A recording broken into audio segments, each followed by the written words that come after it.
Good afternoon. I call the meeting of the Community and Public Safety Committee to order. It is Tuesday, January 27th at 2:30 p.m. Diana, can you please call the roll? Good afternoon. Smith? Here. Canal? Here. Murillo? Here. Zimmerman? Here. Novick? Here. Christopher, can you please read the statement of conduct?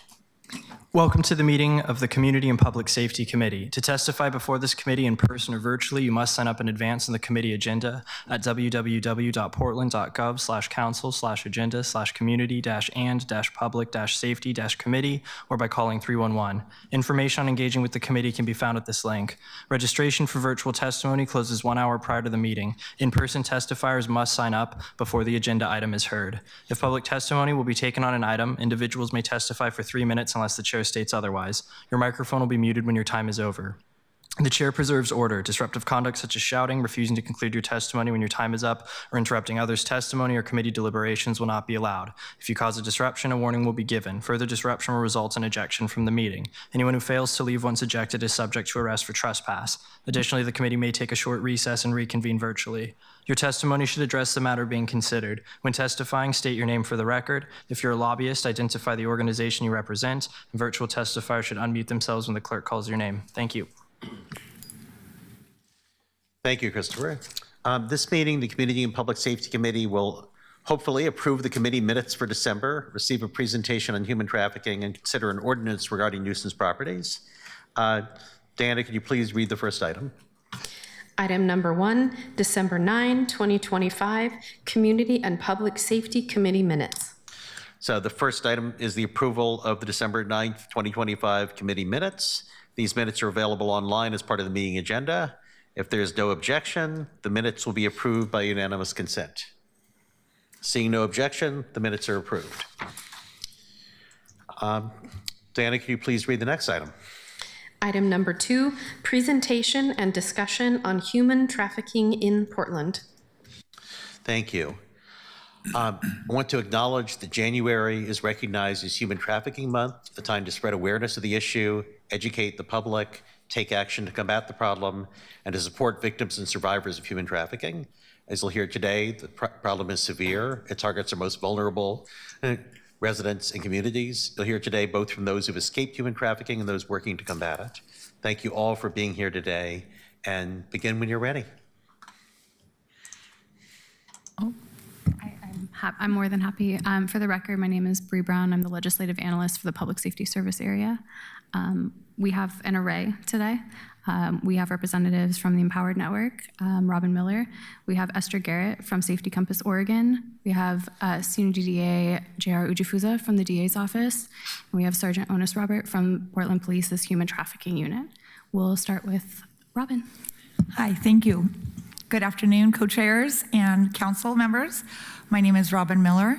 I'm here today and to support and share the reasons why I support this ordinance, 14B.60.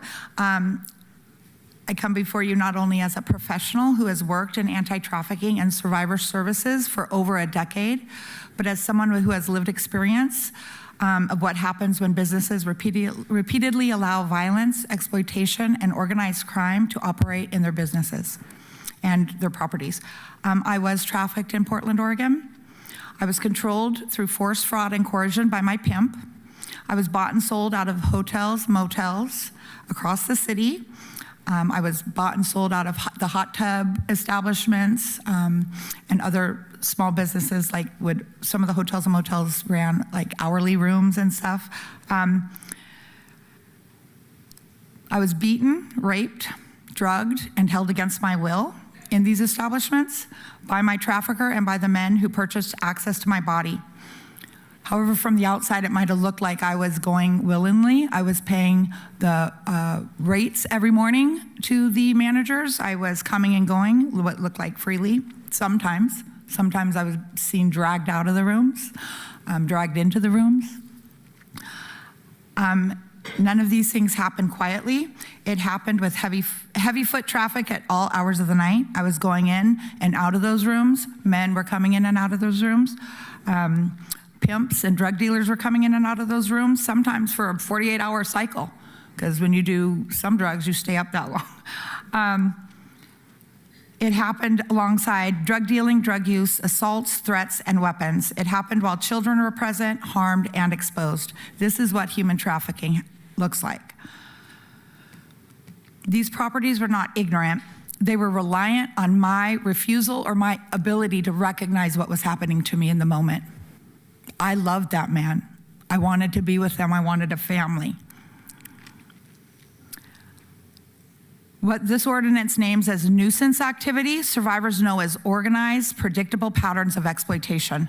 Patterns that are visible, repetitive, and impossible to miss when a property owner or operator chooses to look the other way.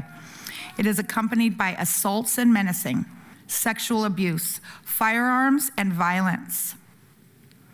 Drug trafficking, theft and criminal mischief, disorderly conduct, noise complaints, repeated police responses. Exactly the behaviors that are listed in this ordinance. So when this ordinance defines chronic nuisance property as one with repeated nuisance activity within a 90-day period or activity occurring or within 200 feet of a property, it is not overbroad, it is accurate. Today, as a service provider, I can tell you that this is still happening. The same establishments 25 years ago that I was bought and sold out of, beaten, raped, and tossed out of, are the same establishments that I pick up little girls that I serve on my case. Some of the same hotels, motels, and businesses that knowingly facilitated and profited my exploitation are still operating today. They still show up in police reports. They still tried to trafficking cases, and now they involve the children that I get to serve. This ordinance matters because it finally addresses what survivors, neighbors, and first responders have known for decades. When these businesses repeatedly allow exploitation, violence, and organized crime on the property, they're not passive bystanders, they're enabling harm. It doesn't criminalize, and this doesn't criminalize the people who are bought and sold. So if you are actively engaged in a consensual transactional relationship and identify as a sex worker, this won't bother you. You can still do your business. But it does protect those who don't want to be there or holds accountability where it should be. If a business cannot or will not implement these steps, the steps may be responsible or steps that they may already be taking, we must ask a hard question. How many more shootings? How many more rapes? How many more overdoses? How many more murdered women and girls or men? Buyers are murdered. Again, this doesn't just happen in hotels and motels. These are happening in also strip clubs, right? Like those are businesses where trafficking flourishes. How are these properties? A lot of times they're also across the street from schools, playgrounds, parks, where activities happen, where kids go to play sports and all of those things. I'm gonna end with just telling you a story about what happened to me one night off of 82nd at a motel that will go unnamed. The motel is directly across from a high school and an establishment where kids do activities. I drive by this establishment often and I see women and girls exiting in clothing that is just not right for the weather. So what happened? I was living in this motel with my pimp. I was likely in and out of that room just as much as I talked about earlier, in and out, in and out, in and out, dropping off money, turning tricks, sleeping, going in for the night, all of that. One night I was in there with a buyer and the buyer wasn't happy with service and he wanted his money back. He jumped on me, put his hands around my neck, choked me, tried to kill me. I was absolutely not dressed for the weather or anything. I did not have any clothes on, but what I did, I screamed fire, I ran, I kicked him, I fought him off, it got off, and I ran straight out that front door. The front door exited directly above the manager's office, where the managers lived. I screamed fire like nobody's business. They came out. I looked at them, they looked at me, the guy left. I went and bought dope. But I stayed there and I lived there. That happened in the middle of the night. So I don't know, the school wasn't interrupted, but I could tell you another time in the afternoon at that same establishment, my pimp dragged me down the stairs and beat me. Beat my face, beat my head, kicked me right on the street where everybody saw and the people who ran that business saw. I've run out of those hot tubs, hourly rentals. So I urge you to adopt and fully enforce this code, not just for survivors like me, but for the children we are trying to protect today. Thank you for this opportunity to testify. Thank you.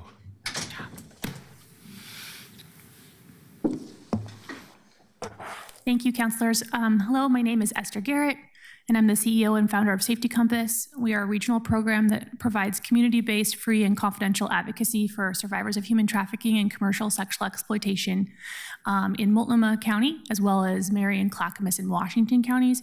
Today, I'll be focusing on our work here in the city. A little bit about who we are. I personally have worked within the city. I'll be an advocate for 23 years in April. I've been focusing my work in the metro area around Portland since 2006 and provided advocacy in the city of Portland since 2008. So I've seen a spectrum of work and trouble on 82nd since that time. I myself am a survivor. Met my pimp in Portland and was exploited outside of Portland. We do peer-based advocacy at Safety Compass, which means that we employ and involve many people with different kinds of lived experience associated with the sex industry. We do a 24-hour response team that responds to the scene if law enforcement calls us, child welfare, juvenile departments, and emergency rooms. So we're kind of the first response mechanism within the continuums of care in 3 of the 4 counties. And our focus is on serving people 25 and under, although we will take referrals of people over 25 if it's a high lethality dynamic. Next, please. A little bit about our services. We provide that crisis intervention. Once we provide that crisis intervention, we'll work with people to establish safety and self-sufficiency through case management, and then into our survivor leadership program, which can last for life. There are some folks in that program who I've known for more than 16 years, and they are just doing beautiful things with their life. Very much privileged to see that. And then the other thing we do is provide training and technical assistance to first responders on how to identify and work with trafficking survivors in trauma-informed ways. A little bit about our work on 82nd Avenue. We're attached to Portland Police Bureau's Human Trafficking Unit. It's only a sliver of our work. We're really only attached to it approximately 1 day a week, but we do involve advocates. Even though we're community-based, we are not part of the criminal justice system. We believe that when people interact with the criminal justice system, they deserve to have someone who is a third party, neutral, and supportive of them and their experience as they do that. And we work very closely with the police department, really lucky to have great collaboration there, very welcoming of our advocates, and hopefully we are as well. But the goal there is to be a neutral party on behalf of the survivor. We have performed some events as well as the sort of weekly attendance to their ongoing work. For example, just last week we did Light Up the Night, which was a street-based outreach to provide referrals to medical services, transportation to safety, emergency housing, and then just some basics like water, Hotties hand warmers because it was very cold, and access to community health on site. So just trying to get people access to services, options, and safety. As I've said, we were attached to Portland Police Bureau, just a sliver of our work. In that role, we both have office time co-located within the Bureau, but we also provide an advocate when they're out on 82nd Avenue. And the hope there is that if they're talking to someone who needs help or to get out right then, we can work with them and then move that conversation into a truly confidential space, because we hold advocate privilege, just like all community-based advocates in the state of Oregon, so that what they tell us privately cannot be subpoenaed to court, really offering as much choice as possible. Next, please. Just some photos of our community events that we do, and folks bring their kids, and it's beautiful. Go ahead. A little bit about our training. We believe that education hopefully can just change the way that systems respond and make them more understanding of people's trauma and the concept of choice or lack thereof in environments where it's pervasively kind of contained sort of through a hierarchy of power and control, and that's really how traffickers control not only individual victims, but also the entire 82nd Avenue corridor, through ownership of environments, through doing their own version of like policing by watching corners and sort of holding turf. And as we educate not only community members and businesses and hotels, but also law enforcement, our hope is that that changes the way we all respond. And in this case, I'm just glad to be here to do the same today. Next slide, please. In terms of statistics on 82nd Avenue, Safety Compass has served more than 2,100 people in the last since 2018. For those folks, we've served over 50,000 supportive contacts to them. Of all the people we've served in a 4-county region, more than 93% of them have had exposure to the city of Portland in their exploitation experience. So what that tells us is that regardless of where they've come from, Portland is a destination site, and 82nd Avenue specifically is a destination location. Of the survivors we've worked with who have been trafficked on 82nd Avenue, the youngest was age 12, the oldest was age 65. And if you look at the businesses and establishments that operate off of the track, but along the track, the youngest was 6 years old, which that's shocking, but I think it's worth looking at when we talk about choice. We're talking about some small children.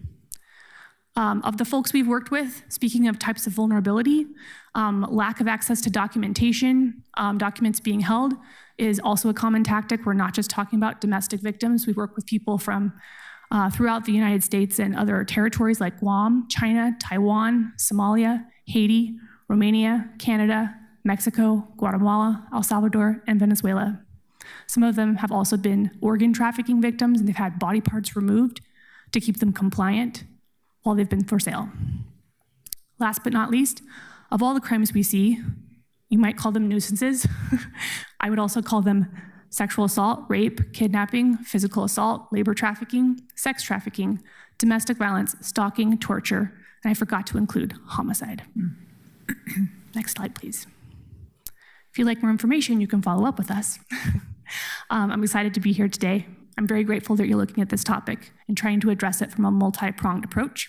And I'll turn it over to JR. Thank you.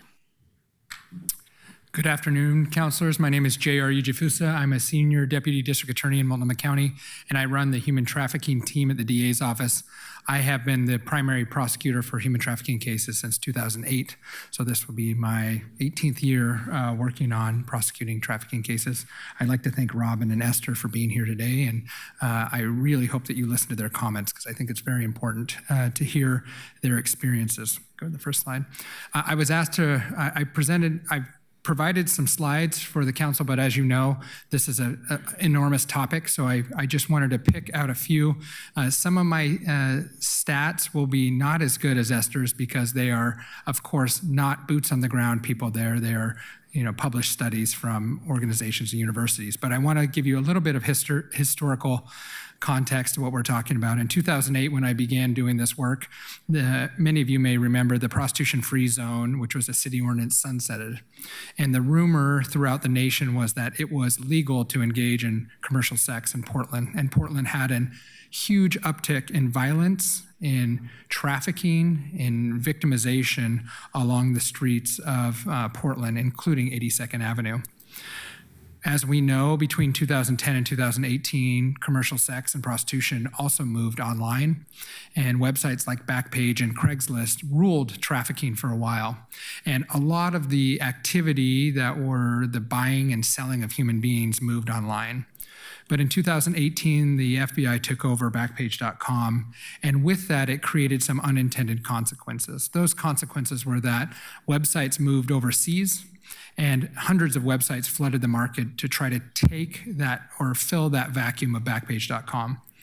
In addition to that, many buyers and traffickers reverted back to street-level sex trafficking. And so that is where we are today. Significant increase in street-level trafficking, attracting traffickers and buyers from other states. We see, I help run the sex buyers or the John School here in this local area. And of course, we see a significant amount of buyers that travel either not just from Vancouver, but throughout our neighboring states to come here to purchase sex. In addition to that, I'm going to show you some stats later. We see a huge significant increase in illicit massage businesses as well. Go to the next slide. This is the national statistics, a heat map from Polaris, which is the 1-800, the national trafficking hotline. And as you can see, the West Coast, we are part of what is called the West Coast Circuit. I-5 is a corridor in which traffickers bring their victims throughout the West Coast. You can also see there's a huge red dot in Hawaii. Part of this West Coast Circuit, which also follows traditional drug routes, goes all up and down the I-5 corridor into Hawaii and then into the Salt Lake area, Las Vegas area, and so forth. And so we do have a problem. I hesitate to ever say what ranking we are as Portland because enough is enough, and there are children being hurt, and that should be enough for all of us here in the city of Portland. Go to the next slide. Some of the other national statistics, as we know through the pandemic and other things, that more children had access to Chromebooks and social media. We've seen a huge rise of recruiting and grooming online. But once again, that recruiting and grooming of children online ends up on the streets in Portland, in massage parlors, on street corners, not just on 82nd Avenue, but that is where a concentrated group is as well. There are some statistics that say 1 in 6, or about 19% of children who run away will be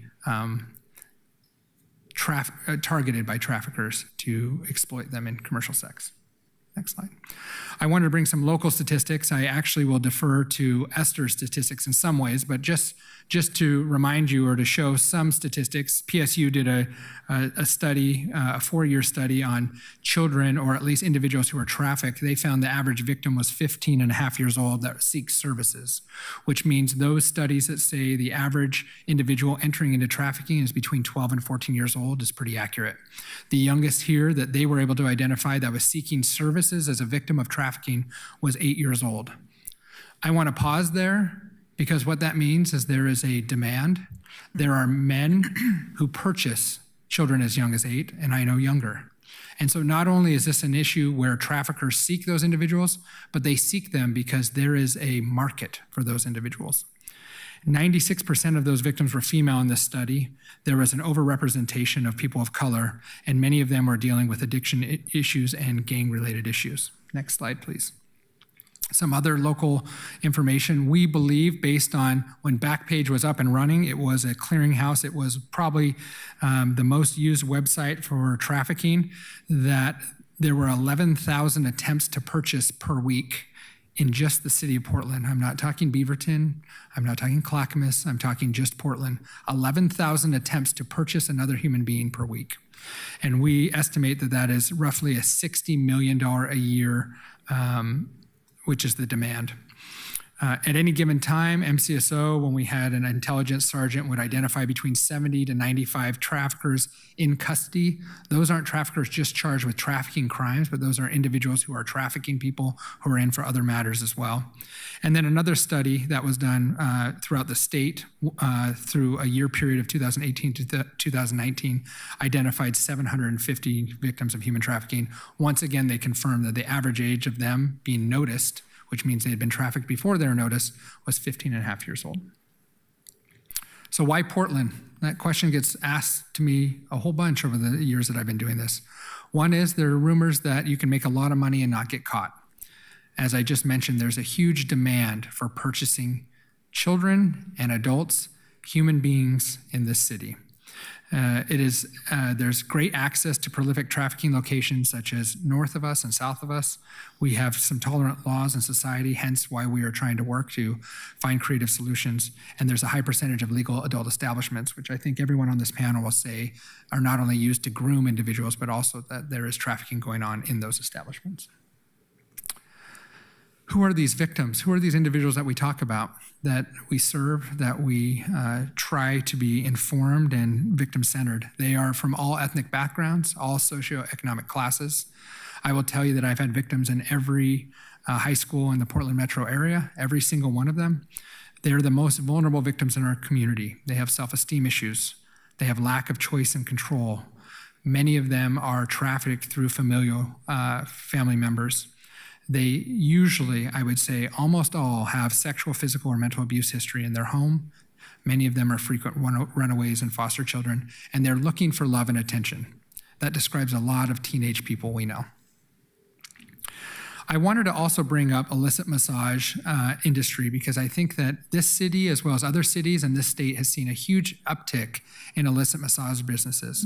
The network is a national organization that identifies illicit massage businesses. I am not talking about legal massage businesses. I am talking about businesses that if you go online, they have advertisements and ratings and comments where individuals have talked about the amount of money they've paid for sexual acts in this establishment. In January of 2025, the network updated that they've identified that they could be confident in at least 301 suspected illicit massage businesses in Oregon. If you can see, there's a huge concentration in a little part of our state. You can move to the next slide.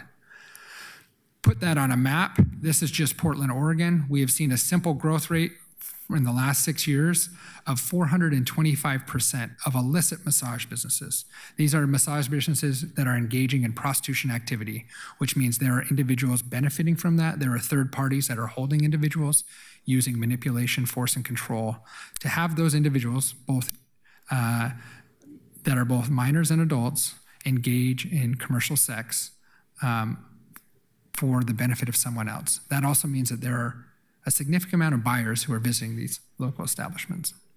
And these are in neighborhoods. These aren't just on 82nd Avenue. I get calls weekly from neighbors in different neighborhood groups to talk about what they can do as they see these popping up in their neighborhoods, across from schools, across from daycares, across from other areas in which communities go. So, what are the challenges investigating and prosecuting these cases? Well, our goal is to hold traffickers and buyers accountable and protect and serve those victims. I will tell you, I've worked in various parts of the DA's office. I've worked on homicide cases, child abuse cases, gang cases, sexual assault cases. These are some of the most difficult investigations and prosecutions we see. There is a need to be more creative than traditional investigations and prosecutions. Victims are fearful, controlled, they do not testify, they do not self-report, and they do not self-identify as victims. And if they do, they are groomed and told and made to feel as if they do talk, that there will be harm placed upon them. The traffickers are cunning, violent, manipulative, and premeditated. Very rarely do I see crimes that are premeditated more than traffickers, in which they focus on individuals, sometimes weeks, sometimes months, sometimes years, to groom them in order to turn them into a moneymaker, so to speak. These crimes happen behind closed doors in businesses and motels where there are no witnesses beyond the offenders and the victims. There are not enough resources to just arrest our way out of this problem. We need to be creative and efficient tools to make it less attractive and profitable to those individuals who seek out Portland as a way to sell both children and adults, other human beings. I will say that we will continue to work to find those tools. Many of you have heard of Rep Trans massage bill. That was a state bill that helped to criminalize and go after some of these illicit massage parlors. I'd like to thank Councilor Novick and his staff for working with us and the City Attorney's Office to look at the chronic nuisance statute as it was and to try to make it better, to try to make it a better tool to help us reduce the amount of victims in this city. Thank you very much for your time. I'll turn it over to Sergeant Robert. Good afternoon. My name is Onis Robert. I am the Human Trafficking Sergeant here for the Portland Police Bureau. To start out, just to kind of piggyback off JR, human trafficking cases are complex with multiple identified barriers such as repeated trauma exposures, trauma bond with traffickers, and fear of retaliation. The survivors in these cases are often reluctant to come forward to make reports or continue through the criminal process. As a unit, we are committed to be trauma-informed, victim-centered, and with our advocates in the DA's office, provide that care and resource that they need. So as you can see, we are a very small unit, and we are one of the only teams around in the state of Oregon. We have one sergeant, which is myself, 2 detectives, 4 officers, 1 analyst, and we have Portland Police Bureau have advocates, and we also partnered with Safety Compass. So what do we do as a unit?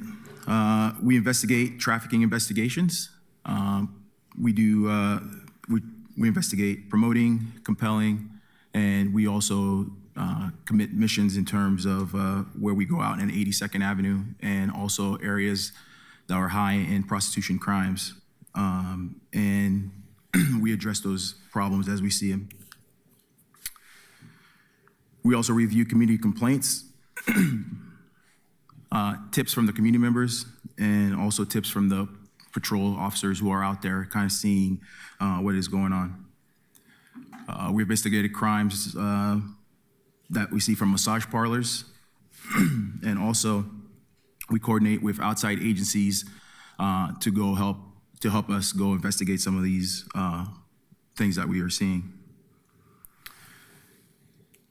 Since we are the only team in the Northwest, we also provide a lot of educational training to other law enforcement groups that are, one, starting their own human trafficking unit or that are seeing it in their area. We provide those trainings to kind of help them kind of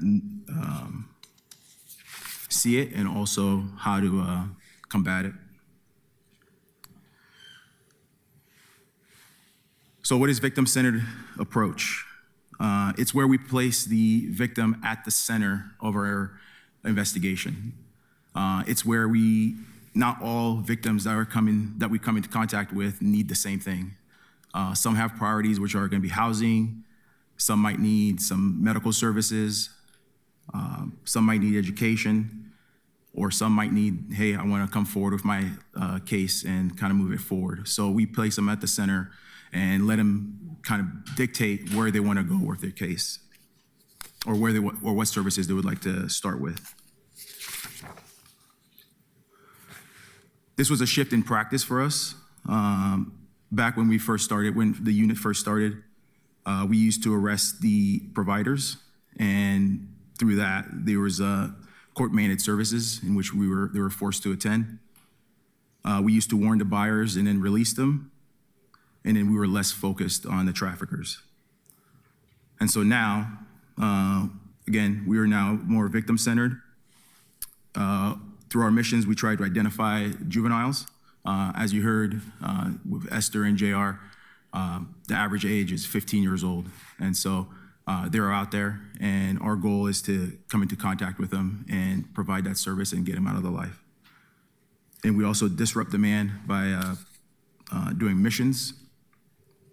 And then lastly, prosecute the traffickers.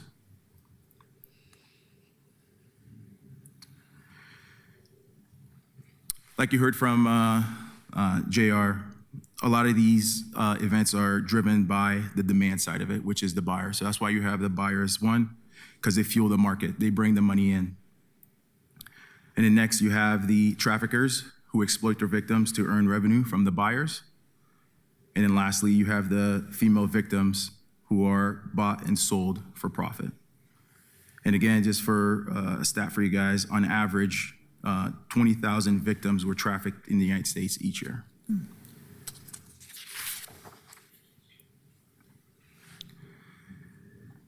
So a little bit more about the directed patrol missions that we conduct on the Portland Blade.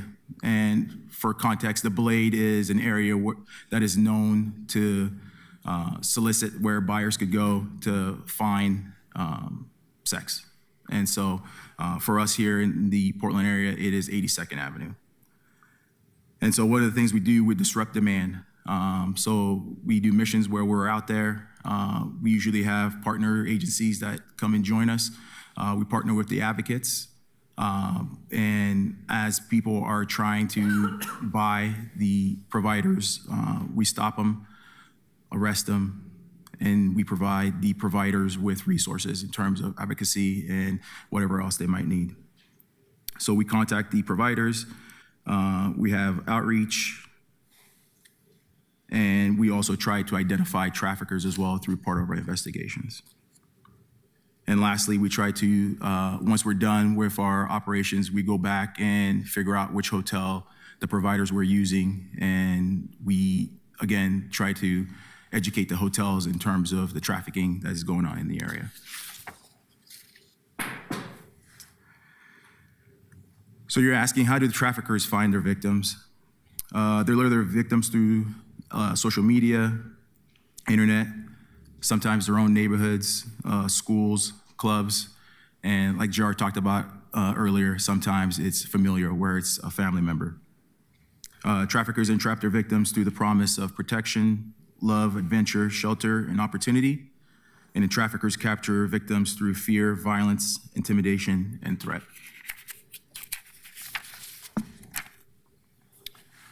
One of the things we've seen in a lot of cases that we encounter is sometimes as officers, you go to a report of a domestic violence, assault, sometimes robbery, theft, even a traffic stop, or sometimes a runaway and homicide. And when you look back, it all ties back many times to trafficking. So it's one of the things that we're educating our police officers as well to be aware of all these. So what may seem like a domestic violence sometimes has more to it in terms of there's trafficking aspect going on as well. This is the reporting and resources that we provide. Well, not we provide, but that's available. You have the Oregon Child Abuse Hotline, and then you also have the missing center for missing and exploited children.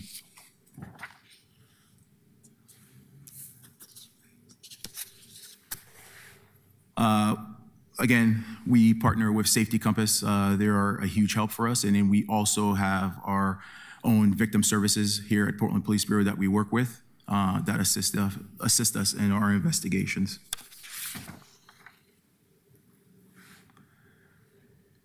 So I guess the main question is, what can we do? What can be done?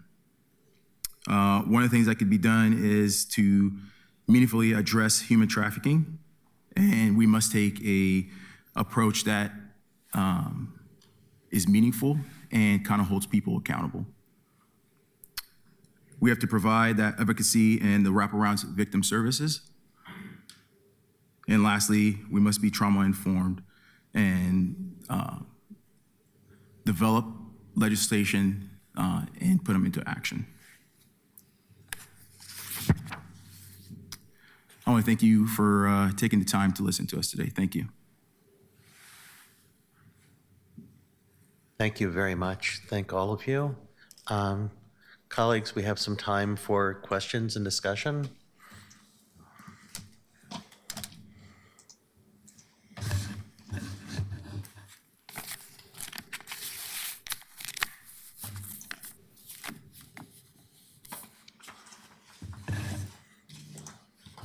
Councilor Zimmerman. Okay, no one's jumping in. So, as soon as I walked in, I wrote down the name and I circled it, Diane McKeel, who I worked for at Multnomah County as her chief of staff, and it's where I met JR some 13 years ago, I think. That's correct. So there are some new faces and there are some faces I've known for a while on this topic and in this realm. So I, having sat through and gone through every one of the after actions for at least a short period of my time there, nothing that you said today, unfortunately, was a surprise. And everything that you said today is something that this community has been trying to organize around and improve for a long time. And you all have the history and the scars to tell us that. So I just appreciated that. It does get complicated in our community. You noted just some of our the variety of reasons why that was, and so thank you for that. And I know that the next item will be about this nuisance ordinance in particular, and I'll save some comments for that, but just appreciation for your work. And in a world where a lot of the resources that we had in 2010 to 15 have really waned, and so that number is smaller, the faces have changed, and so I see that, I understand that, and I'm sure the need exists. One question I have, it was very interesting to me coming back into this topic to hear this, that as the online buying systems reduced, we saw a return to, I don't know if this is an offensive term or not, but the street walking, street buying. The online systems were very much it seemed like such an easy way to target children.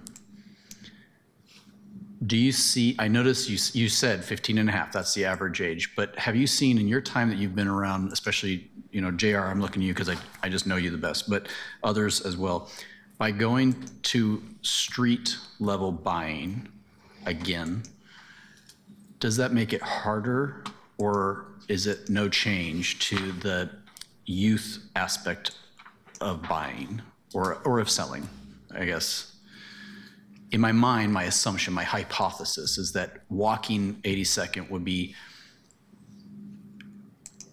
harder to do underage than it would be online, where you're being trafficked by somebody online to show up at a place in a closed motel. Can you help me understand that nuance a little bit? Sure. Councilor Zimmerman, nice to see you. Thank you for that thoughtful question. The online, it's complicated, as you mentioned. I think the grooming and the recruiting is still vastly online, and it targets children, absolutely. I think the challenge is that there is a resource issue. We don't have officers out 24/7 at each one of these establishments. And what I see in police reports and DHS reports is that these children are trafficked not only in the well-known areas where there are buyers there, but in the lesser-known areas of adult establishments or outside or parking lots of strip clubs, or on street corners in their neighborhood where they're walking around. And the challenge is that with I think there's a strain on resources for investigators and all those sorts of things. We're looking at ways to, part of this chronic nuisance city code is to educate and abate some of the problems and educate those managers and owners to say, hey, you've got an issue. Here's what will help, and work with us to do that. And we're hoping that because we don't see a reduction in children being trafficked, we don't see a reduction in buyers looking for children to be, to purchase, that this will help provide additional eyes, additional tools, additional ways that we can abate this and remove it from areas in which it's very difficult to investigate, it's very difficult to identify. Because although, yes, there are children out on the street, if you actually were to look at the amount of time they stand on a street corner before someone picks them up, it's within minutes, especially children who look young. I would say a young woman I've worked with recently who was trafficked from 13 to 16, she was trafficked every day on 82nd Avenue. She didn't spend a lot of time on the street because she was picked up over and over and over again. And so even though common sense tells us, well, if they're out and they look young, it would be obvious, they're not walking for very long because the demand is so high for those children. So I hope that helps answer your question. It is a complex issue, and I'm happy to talk further about it if you... I think it's wildly alarming and enlightening, frankly. So I appreciate the candor there because it challenges some assumptions I think that we make about the online presence that I think we talked about early in some of those timelines you said to now, and some of those assumptions maybe even that I held, having been around it now for a while, deeply alarming. So, and the John School still exists? It does, absolutely. Okay. You're both new faces to me, but I appreciate meeting you and your organizations and hearing, and thank you for sharing those. And the sergeant who used to sit in your chair was Chuck Lavelle when I was working. So just appreciate that. And JR and him, and I'm forgetting a couple names, we'd sit up there and go through every report after a while just to get a sense of like, was the program on the right track? So appreciate everybody. Thank you. I think I just missed you. I came in right after Chuck Lavelle. And I was Esther Nelson then, but I was the data set from 2008 to 13 was actually came from the unit that I managed from SARC. Yeah. Got it. Oh, from SARC. Yeah. Okay. There we go. Yeah. I don't think many of us actually probably would be as in this work if it wasn't for Commissioner McKeel's work at the county to really get this off the ground in that 2009 timeframe, and the partnerships that we had with the AUSAs and the DA's office and the sheriff's office and Portland Police made Portland area, I think for the first time, a very, you said multi-pronged approach before, and I think those, I just want to give her a lot of credit because a lot of us know each other because of that, so thank you. Yeah.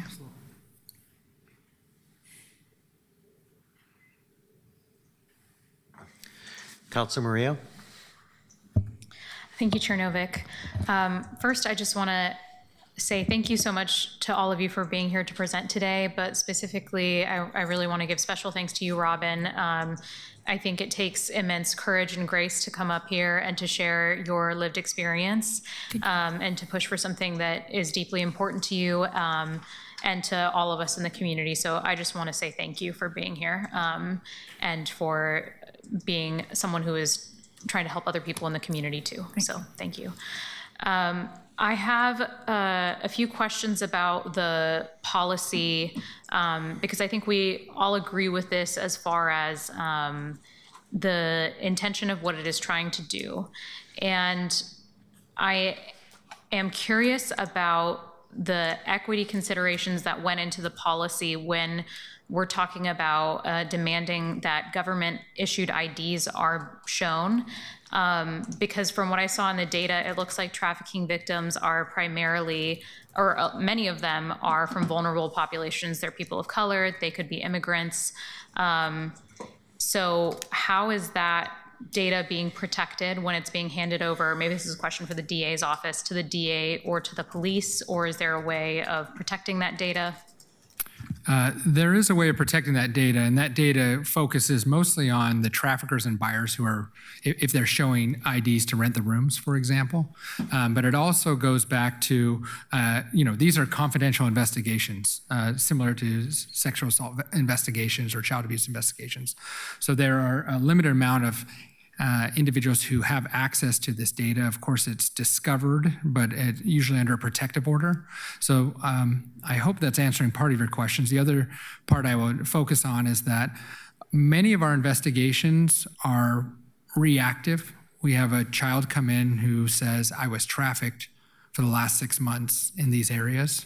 And we have to go back and recreate who visited these hotel rooms, who rented these hotel rooms, who was driving this car, who dropped them off, who was using this bank account and this phone number and all those things. And so some of this is for us to identify who are the players, who are the offenders, who is this adult individual that rented the room for you, that sort of thing. So hopefully that helps you understand that we're hoping that instead of what's happening now, which is sometimes no record or a handwritten note where we see the name Bugs Bunny as who rented the hotel room, that we can actually hold people accountable that rent hotel rooms or go into a bar or go into an adult establishment or are driving a car, that we can identify them for purposes of holding traffickers and buyers accountable, especially for children. Gotcha. So the system is supposed to primarily target the actual traffickers, not the people who are being trafficked. Absolutely. But in an instance where, for example, I think what Robin talked about earlier was that sometimes the person who's being trafficked will be renting the space itself. How is that differentiation being made so that the people who are being trafficked are not being targeted? Sure. So the chronic nuisance focuses on the businesses that are doing it. So it would focus on the hotel, for example, in Robin's example, it would focusing on that hotel or motel to hold them accountable for allowing these things to happen, that there's some accountability. And two, it actually corroborates when Robin comes into our office or to Portland Police Bureau and says, this is what happened to me. It corroborates that she was a registered renter at the hotel at that time. So it actually corroborates her story and helps with the investigation to show that her, what she's saying is truthful and accurate and can be shown through records as well. Can I add, it is not often that the rooms are in the survivor or the victim's name. I was unique maybe in the 90s. My trafficker also would lose his ID. He was, but that is not always the case, that the victim is providing the identification to rent the room. Gotcha. Okay, that's very helpful clarification. Perhaps for Councilor Novick, can you describe a little bit more about what outreach was done to the business owners who would be the ones who are handling this? And I am a little bit curious about the potential impacts of having them turning over their own security footage and everything to police, because of how that could be tracking every individual who's coming into, like any individual who's coming into a hotel, rather than making sure that we're specifically targeting the individual that we're trying to target. Can I defer answering that question until we reach, we've just gotten a little ahead of ourselves because the idea here was to have an hour describing the issue of human trafficking. Robin did make some remarks about the ordinance, but I wanted to conclude this hour with these speakers of asking questions about the general problem, and then we'll have a presentation on the ordinance, and definitely your question is one of the ones that we anticipated. Oh, okay, gotcha. Well, then I will pull back. Thank you so much for your presentation, all of you. Thank you. Councilor Smith?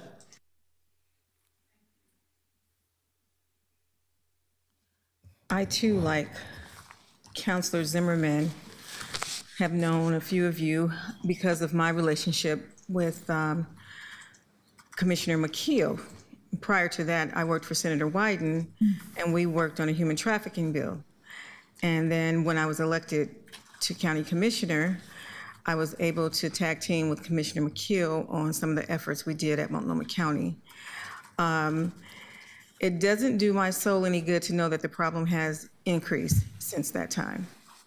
And I do believe that any effective community response to sex trafficking must include a comprehensive service for victims and a coordinated effort by law enforcement to punish the traffickers and the buyers who drive this criminal industry.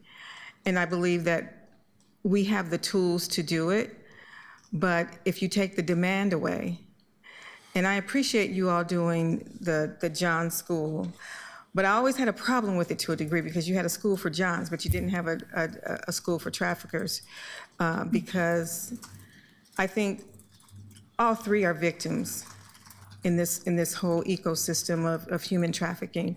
And then we pick and choose who are the winners.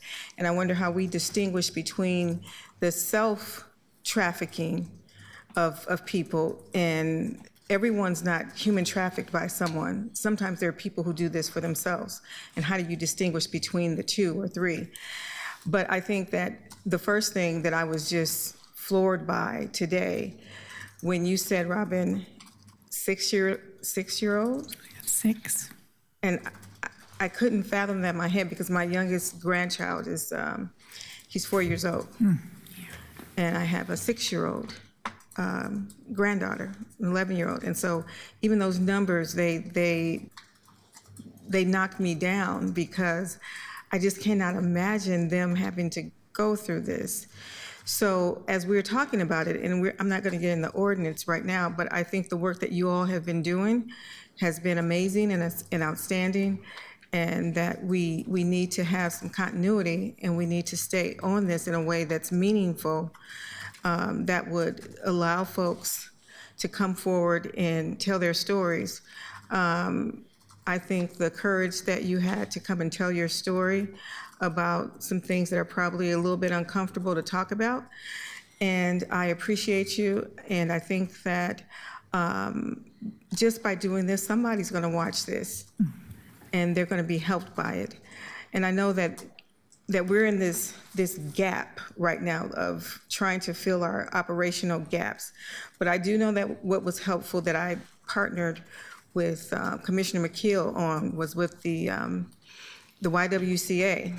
And we had a place for women to go when they were being trafficked. And the big problem was they didn't have any place else to go, a private place. So they always went back to the folks who put them in the situation that they were in, and when we did that. So I think, so my question to you is, do you think that is still the biggest issue, one of the biggest issues of not having a place for girls to go, or women, that is out of the way from their normal life? Is that an issue still? It is a huge issue still that we don't have housing for survivors. Where to begin on this one? It's a good question. It's a complex answer, and if it's not a complex answer, it would be an untruthful answer. Yes. We saw some positive changes with about 7 years of concerted effort on the track in about 2014, 15, 16. We were reaching a pretty good impact. And so I think part of it is resource allocation again. We've gone backwards from that, at least on the track, right? But I also think that a lot of times we've focused anti-trafficking efforts on a home. And I say that kind of in air quotes, like if we could just put people in a home, it would solve everything.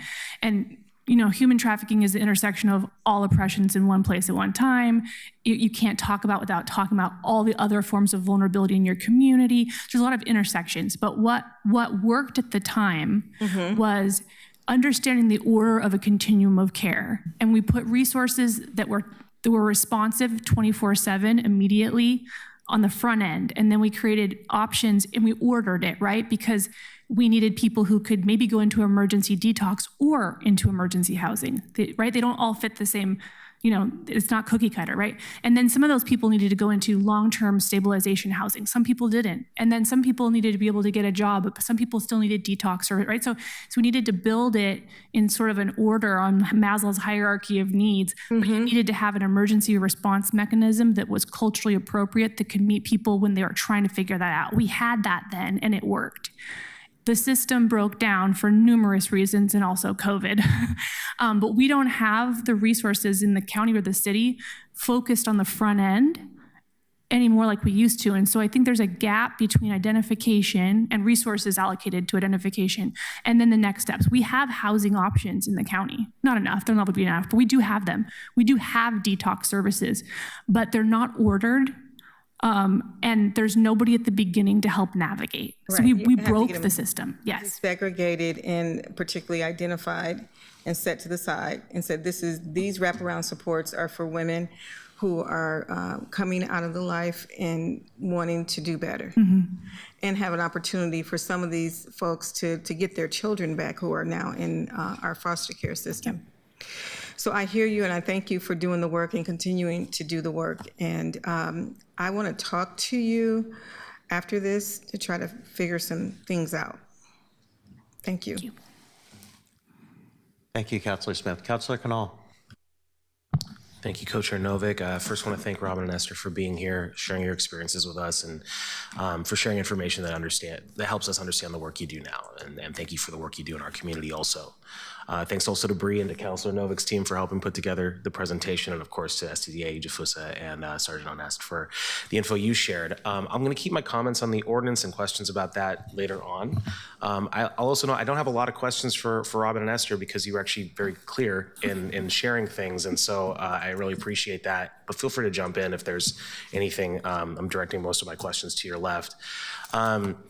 I think what this has done a really good job of showing as a presentation that there is a problem, it's not being addressed fully, and I'm really understanding the problem statement here, but I want to understand a little bit of what the mechanisms have been that haven't worked.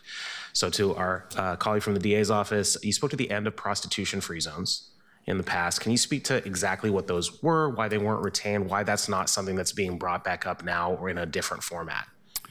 Sure. To the best of my ability, it was in 2007. So the prostitution-free zones were tied with also the drug-free zones.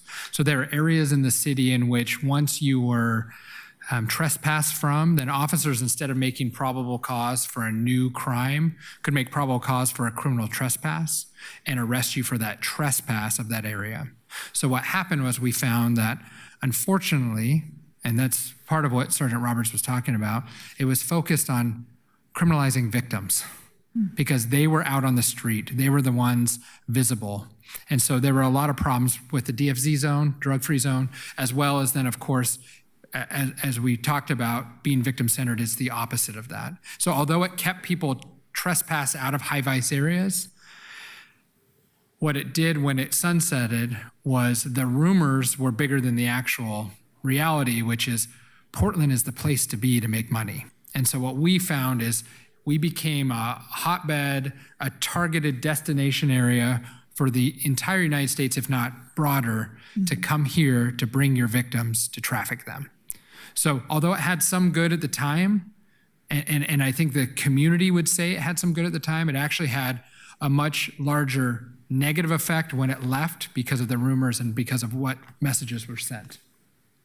Thanks. And then the other question I had was, are you facing resource allocation or prioritization issues within the DA's office? Because it seems like you talked about sort of declining capacity relative to the need. And so I'm trying to understand, has your capacity in terms of your unit changed over time? Has there been a downsize, or is it just simply that the problem's growing and the capacity staying the same? It's a little bit of both. So it used to be 2 prosecutors that were specifically designated trafficking crimes. It's now down to 1.5. So we're down a half FTE of a prosecutor whose full-time job it is to focus on trafficking cases. In addition to that, we are seeing the Portland Police Bureau being stretched very thin with doing other things, and allocation of overtime. Things like missions take a lot of resources.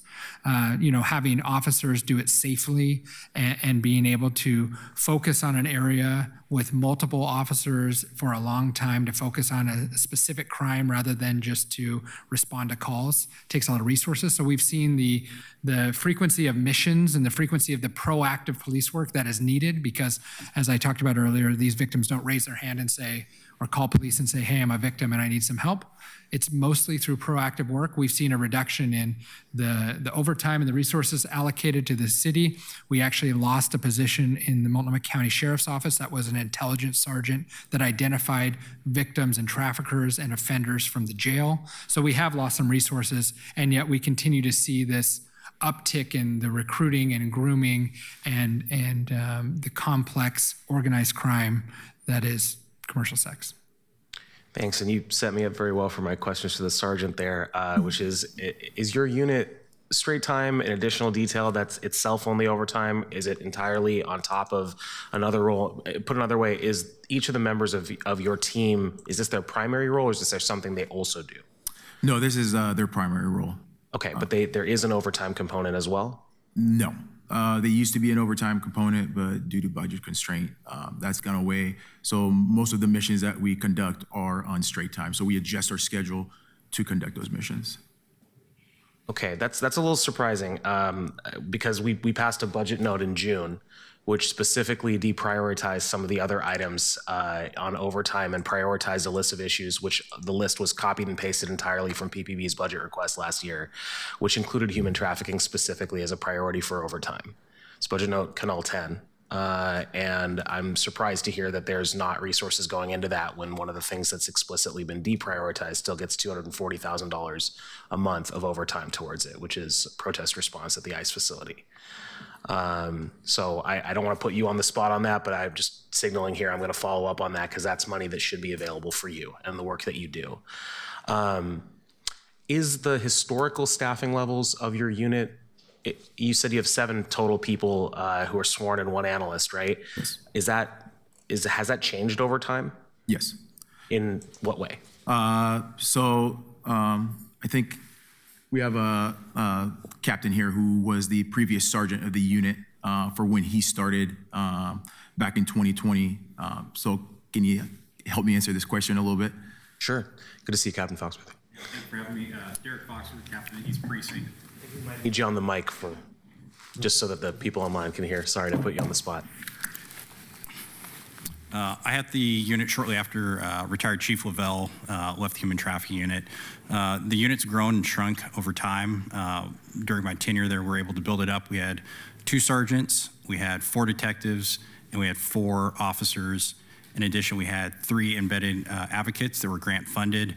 That grant expired in 2022, if I remember correctly, and we lost all those 3 embedded advocates. So there has been a reduction in capacity and size of the unit, which also has a direct impact on the amount of cases that they're able to follow up with.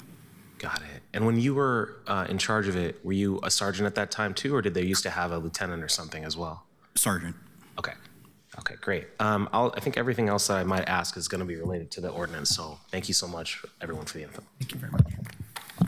Thank you all very much. And to the extent you can, if you can all stick around, it may be that in the discussion of the ordinance, questions will come up that we'd like to ask you, or maybe frankly, if a question comes up that one of you wants to say something, Councilor Canal is going to take over the meeting for the discussion of the ordinance, but I suspect that if one of you stands up and waves your arm saying, I'd like to take that, I think he would probably be receptive. So thank you all so much. Can I add one more thing about the, JR and I mentioned it before we started today about the outreach that has gone into hotels, motels, hospitality industry in the city.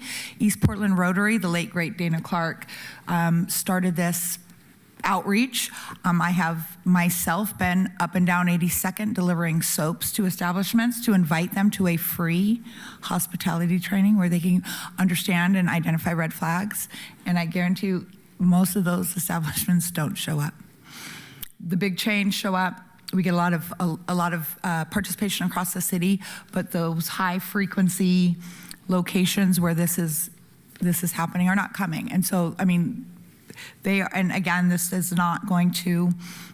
ordinance does not impact the people bought and sold, even the people selling traffickers. It's really the establishments that we're talking about that are knowingly participating in this crime. Thank you so much. Thank you. Can you please read the next item? Item number 3, amend chronic nuisance property code to address human trafficking, gun violence, and administrative challenges. Amend code chapter 14B.60. And as our practice in this committee, then when either Councilor Canal or I are the sponsor of something that's before the committee, we turn over the gavel for that discussion. So I hereby turn over the gavel.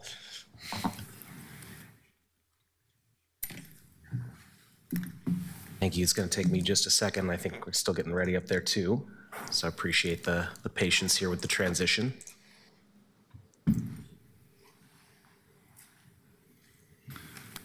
Yep. Hello, committee members, co-chairs. Thanks for having me today. My name is Spencer Knowles. I'm Chief of Staff for Councilor Novick, presenting today for you amendments to the Chronic Nuisance Property Code, Chapter 14B.60. To begin, do we have the slides up? There we go. A summary definition would be a property with continuous or repeated nuisance activities on or around by people associated with the property. Those chronic nuisance properties may be required to implement abatement measures, and if those properties do not do so, they could be forced to do so by a judge. Nuisance activities are listed in the ordinance, and they're criminal and civil violations as defined by the code. Things like disorderly conduct, criminal trespass, drug crimes, discharge of a firearm, and many more. Abatement measures are not currently defined in the code, but these amendments would add them in, or some suggestions in. But they could include enhanced security, improved lighting, staff training, community outreach, and more. I think it's important to note that currently and moving forward, chronic nuisance property is a tool that PPB uses as a last resort after they're not able to abate the nuisance activity through previous engagement. Next slide. So quickly, just to clarify, because this can mix some people up, chronic nuisance property and property nuisance violations are a different thing. Property nuisance violations are under Title 29. They're typically environmental nuisances, things such as your grass has overgrown or there's too much graffiti on a building. Chronic nuisance property refers to criminal activity that's happening on or around a specific property. Next slide, please. And then I'd like to turn it over to City Attorney Mike Porter to provide some background and context on this ordinance and on chronic nuisance properties in general. Thank you, Spencer. Committee chairs, members of the committee, Mike Porter with the City Attorney's Office. I began working on this project about 2.5 years ago when the East Precinct Commander, Multnomah County District Attorney's Office, J.R. Ujifusa, and the Human Trafficking Union came to me and suggested that an update to the chronic nuisance ordinance would add a tool to their toolbox. I think you've heard sufficiently on why they would need that tool. It is a broader tool than just human trafficking. This tool is intended to deal with criminal activity that's concentrated in specific areas. For that reason, we looked at other jurisdictions, including Washington, D.C., where they used chronic nuisance to address drug trafficking, gun violence near gas stations and other community stores, and to build out this ordinance. As it relates to human trafficking and the need for this in the city, there were identified 3 specific areas where the ordinance could be improved to make it give it greater utility. So the first is the criminal codes were expanded and updated to reflect changes in ORS citations, types of crimes, and crimes that were more associated with the behavior that we're seeing in areas like 82nd Street. The window for the triggering a chronic nuisance action was lengthened, and the number of violations was lessened in part, as you heard, because resources were thin and the ability to get back to areas and to document violations in the short amount of time allowed by the current code proved a barrier to using this ordinance to affect change. And then the third thing that we noticed is that the ordinance as written did not articulate what would be expected of businesses and entities that violated our code, and did not have remedies that were really effective in bringing businesses into compliance when there were violations. So the solutions were that we updated and added those criminal code provisions to give a larger context and to give more tools to be used and to realign them with the issues that we were seeing. There was a larger window to identify those violations to allow for greater enforcement. And the abatement activities, which is a list of potential remedies, it's not required remedies, that can be used depending on the situation and the need of the business, was expanded. Some examples, as Spencer mentioned, were things like security cameras, lighting, security guards, and identification. And Councilor Moreno brought up that identification piece.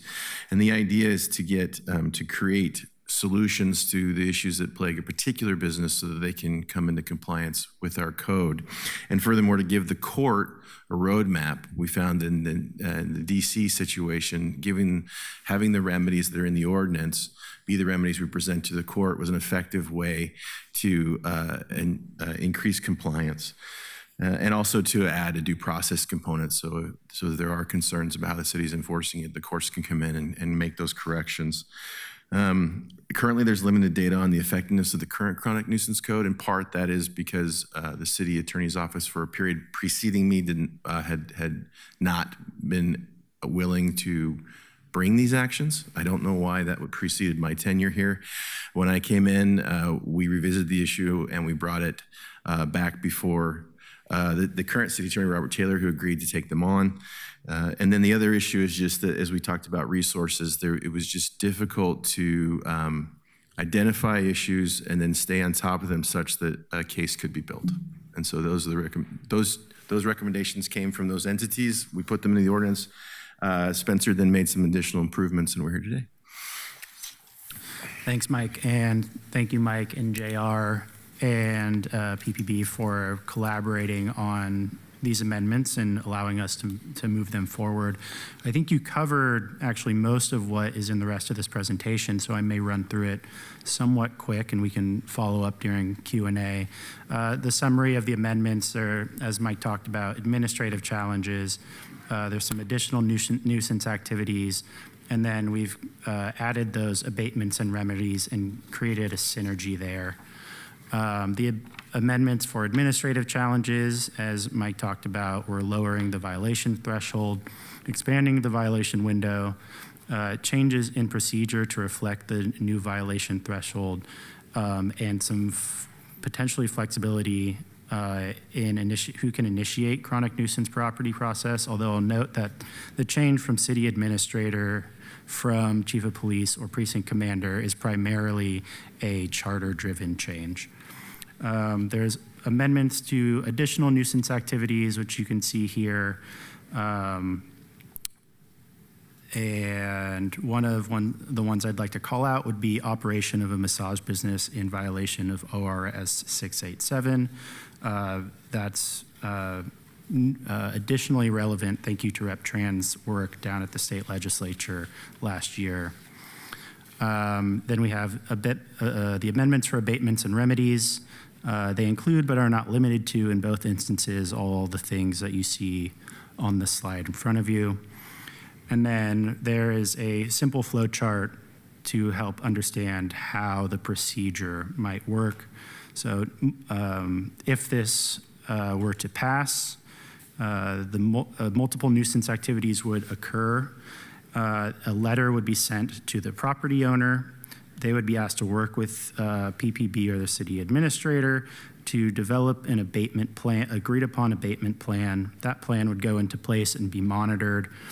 If the activity continued, there would be continued engagement, or if it's just proved to have no plan or no result, It could be referred to the city attorney and then referred to the circuit court for a judge to order specific abatements.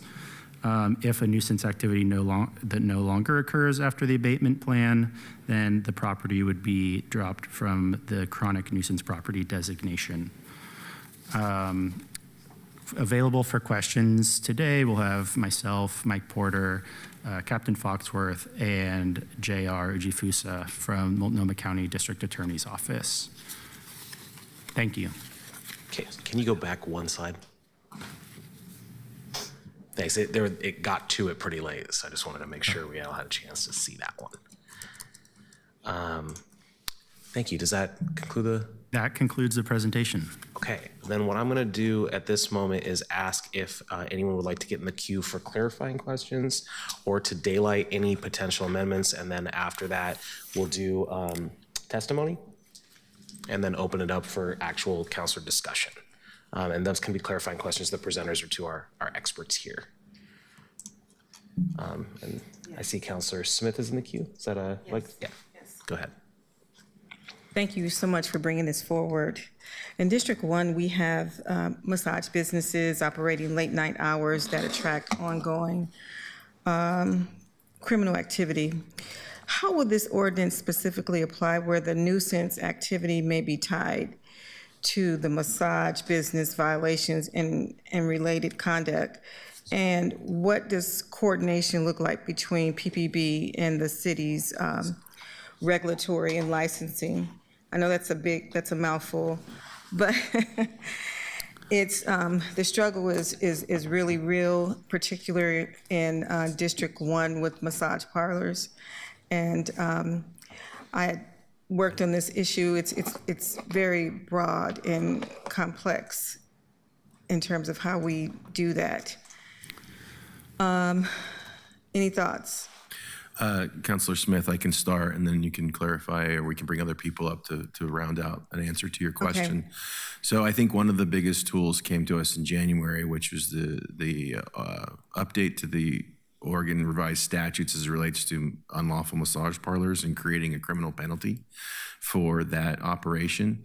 That amendment to the statute allows both PPB and the Multnomah County District Attorney's Office to bring criminal enforcement to bear on businesses that violate that regulatory process.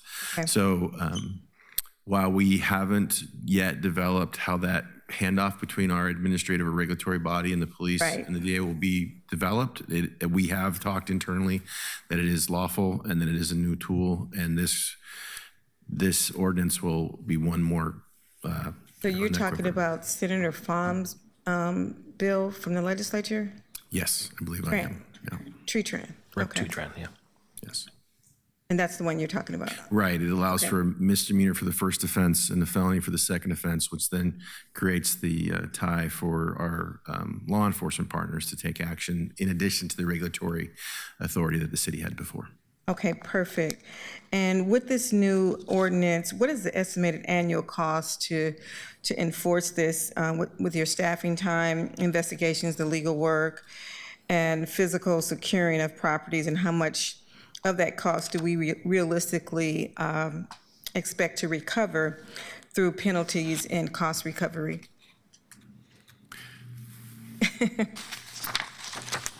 I can't say I have a good answer for that.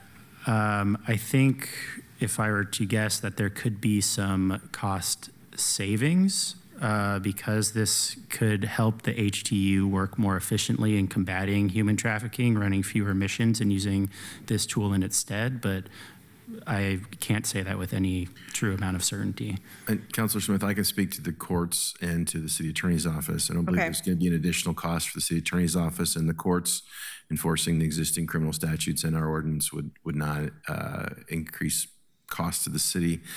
Whether we can recoup costs for bringing in action, there's a mechanism for that. There's also a balancing the court goes into that weighs the the entity before them and their ability to pay. So that's an unknown. As far as the MCDA and the PBB's costs, I couldn't answer that. Thank you so much. Appreciate it. Thank you. Before we continue with the queue, I was slightly mistaken. We actually have two pieces of two invitees to come up and speak. So I wanted to first invite up our City Councilor and Council President, City Councilor from District 1, Jamie Dunphy, and then after that, we're going to call up City Councilor from District 1, Candace Avalos.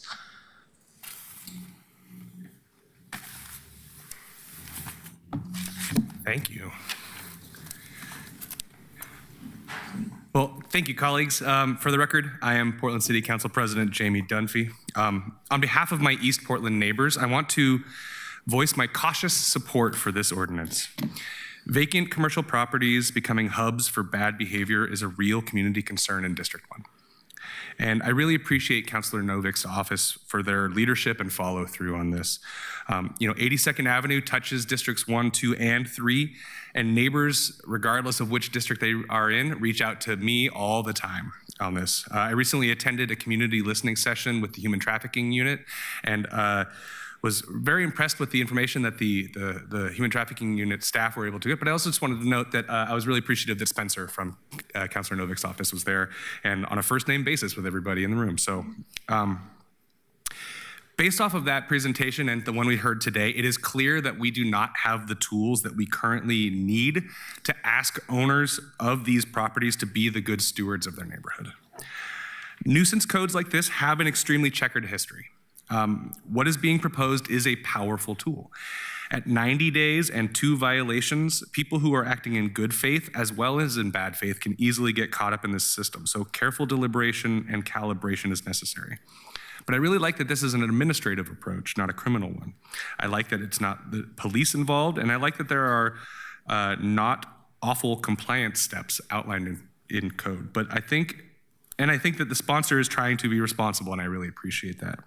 I would like to just note as a bit of an aside, though. In 2011, the council passed an amendment to 14B.120, the time, place, and manner ordinance, related to liquor serving establishments. Among other things, this ordinance expanded the, quote, shot clock for nuisance violations. To making the shot clock to expanding it to 60 days from 30 days. And that new shot clock interacted with noise ordinances and triggered an era that we now remember as when all the black-owned clubs got shut down. That is the risk with laws like that, and we need to not do that again. So if this ordinance is about addressing real issues with trafficking, drug use, fire setting, etc., noise doesn't belong on the nuisance list. I look forward to working with members of this committee to help find a balanced bill that will support my District 1 neighbors without triggering a new era of racially discriminatory nuisance enforcement. So, thank you. Thank you, Council President. Councilor Avalos, welcome. Thank you. Hello, Chairs Novik and Kanal and members of the Community and Public Safety Committee. My name is Candace Avalos. I represent District 1 alongside Council President. I have a prepared speech that I'm going to say. I just want to start by saying this issue is really personal, actually, and so it's actually pretty emotional and tender. So what I'm sharing with you is, I want to speak to the many voices that I'm hearing from, but just know that it's a personal matter as well, that I'd love to share more of my own experience, but not on the record. Human trafficking is real in East Portland, and I see it in my district, particularly along outer corridors like 82nd. It disproportionately impacts immigrant communities, people of color, queer and trans people, and people living in poverty or housing instability. Survivors of trafficking deserve to be centered, believed, and supported, and their safety must be a core priority of this council. I really appreciate the intentions behind this proposal and the outreach work that went into the policy. At the same time, we need to be honest about how policies like this land on the ground in District 1, and that's what I'm here to talk about. Sex workers in our community include people who are being coerced, people who are surviving under extreme circumstances, and people who are working consensually. Often those lines are not clean or static. Many people experience a mix of choice, circumstance, and coercion over time, especially immigrants, trans women, and people with limited economic options. That's why it's critical that we do this work with the communities most impacted. What we are hearing from survivor advocates and from sex worker-led organizations with District 1 constituents is concern that this ordinance will not reduce trafficking, but instead will displace people into more dangerous and isolated conditions. When people are pushed further underground, it becomes harder for outreach workers to find them, harder for survivors to seek help, and easier for traffickers to exert control. That is not a theoretical concern. That's based on a lived experience in my district. We also have to acknowledge the role of enforcement. In East Portland, increased police contact does not automatically translate to safety, particularly for immigrants and communities of color who are already navigating fear of law enforcement and right now the very real threat of ICE. Policies that increase surveillance and enforcement can unintentionally silence the very people that we are trying to protect. The city's own impact statement acknowledges that this ordinance will disproportionately impact lower income and racially diverse communities, especially along the 82nd corridor, which is exactly where Portlanders are already facing the highest levels of vulnerability. So the question before us is not whether trafficking is real. It is, and it's a real problem. The question is whether this approach actually reduces harm for the people most at risk, especially in East Portland. If survivors, outreach workers, and impacted communities are telling us that this will make people less safe, not more, we have a responsibility to pause and to listen to them. As we organizers like to say, nothing about us without us, and especially in East Portland. Thank you. Thank you, Councilor Avalos. I'll come back to the queue if there's any other clarifying questions. Thank you both for being here. Thank you. I think, sorry? That's it. No, we have public comment, but if anyone wants to lay out an amendment or ask any clarifying questions, we do that first. Councilor Smith, that's a legacy hand? Yes. Okay.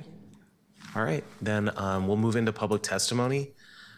Would you please call the first list of testifiers? Yes. First up, we have Hannah Lewis, followed by Emmy Koyama, and then Ellie Stanger. Hannah is online, and you are welcome to unmute and begin your testimony at any time.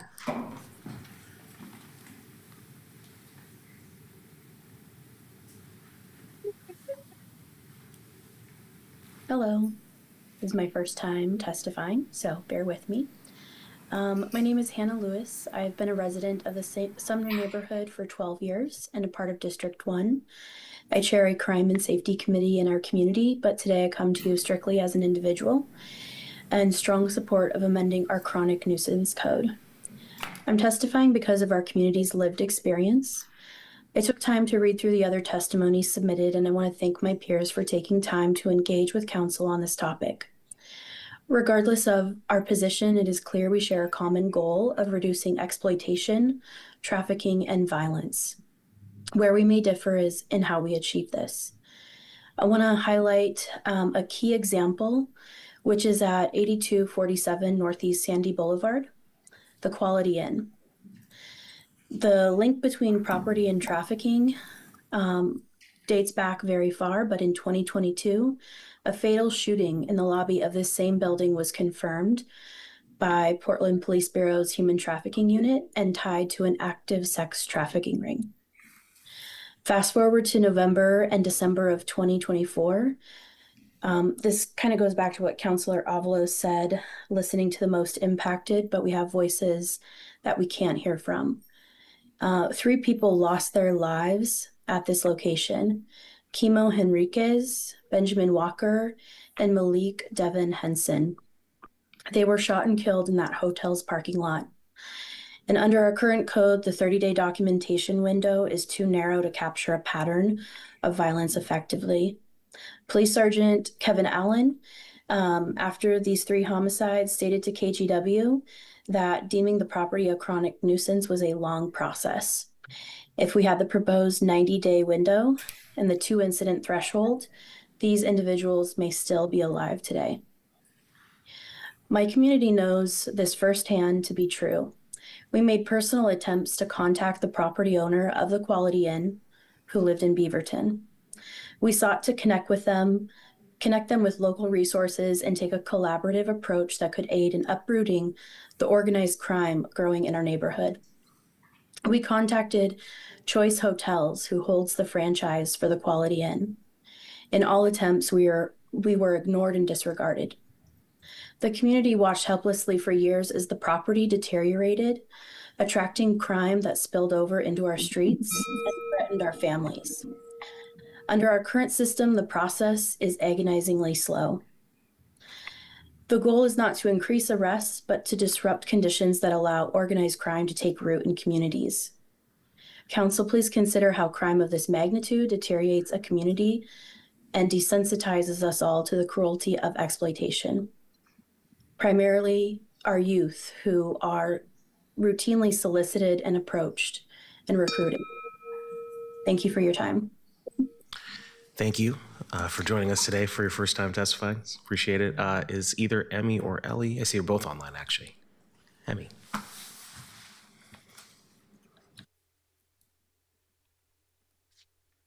Hello, can you hear me? Yes, we can hear you. Okay, great. So my name is Emi Koyama, no relation to Council Koyama Lane, although I'm proud that there's Japanese American women represented in council.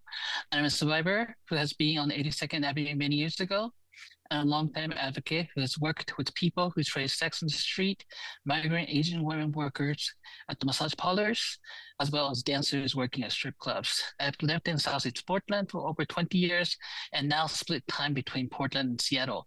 Just today, I was at the King County Council in Seattle to receive its formal proclamation of the Human Trafficking Prevention Month on behalf of survivors and advocates, and gave a brief remark.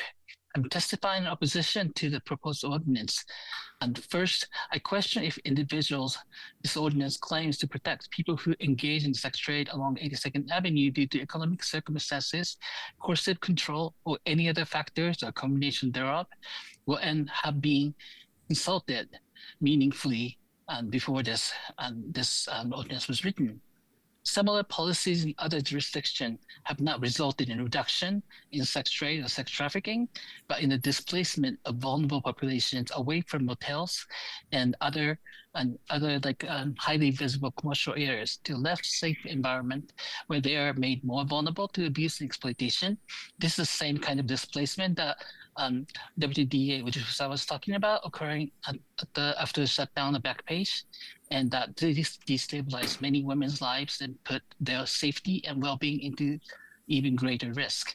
There is safety in community, even if it's a street-based community that some people may see as public nuisance, and this ordinance further endangers people who are already vulnerable. Second, this ordinance promotes increased surveillance about communities at the time the commercial surveillance technologies store data in the cloud and make them accessible not just to the end users, but to federal immigration agents. Technologies such as security cameras, access control, and electronic payment promoted by this ordinance create digital records that can be harnessed by the federal government unrestrained by the constitutional guardrails, while the requirement for government-issued ID further marginalizes and excludes people of color, trans people, immigrants, and members of other communities who are less likely to carry one. Addressing human trafficking and abuse and exploitation within the sex trade requires us to meaningfully engage with and listen to the people directly impacted by any policy changes, and as well as remedying socioeconomic conditions that produce and unevenly distribute the vulnerability in a predictable pattern in the first place. Thank you very much. Thank you. Thank you, Elle. You can start. Hi, everyone. My name is Elle Stanger. This is uncomfortable for me to talk about. Thank you for hearing me so much on why I oppose amending Chapter Code 14B60. In the daytime, I work in clinical and therapeutic settings. I'm a certified sexuality educator by the American Association of Sexuality Educators, Counselors, and Therapists. I graduated from Portland State after receiving my BA in criminology, which is the study of crime. I currently serve on the board of directors for a nonprofit which provides healthcare and resources to at-risk sex workers and to survivors of trafficking. I have worked with Emmy. I've done a few trainings to Portland Street Response, and I'm really proud of the work that they do. I'm also a parent to a trans teen who is out and proud of me for saying that and said I could share. I'm also a longtime sex worker in Portland since 2009. Sometimes I work in District 3, mostly in strip clubs, sometimes in homes or hotels. What is amending this code aiming to achieve? If this ordinance is to help address a problem, it does not consider the people who are most impacted and claims that it will help. The problem is that people are in visibly dangerous situations.